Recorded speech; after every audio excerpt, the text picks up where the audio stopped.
So, John, we're finally here. You know, you've got this big angle set for Mother's Day. We're getting this ready for Judgment Day. And this is probably, at this point, the biggest match of your entire career. Is that fair to say? No doubt about it. No doubt about it. And this is my whole career. You know, I was, you know, I've told you before, I'd be happy to have been an APA member my whole career. I was glad I got this run.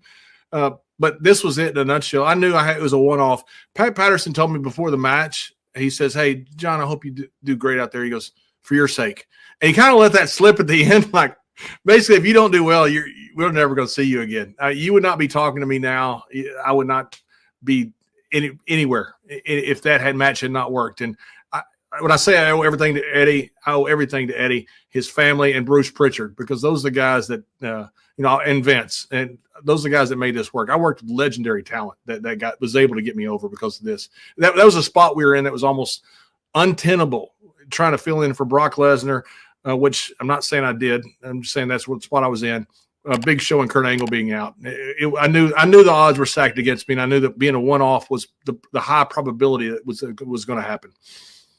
Well, it wound up being a lot more than that, and a lot of it is probably because of the match. And what I remember best about this, I remember where I watched this. I remember the address I was at, the people I was watching it with. It was a spectacle that we had never seen before in WWE.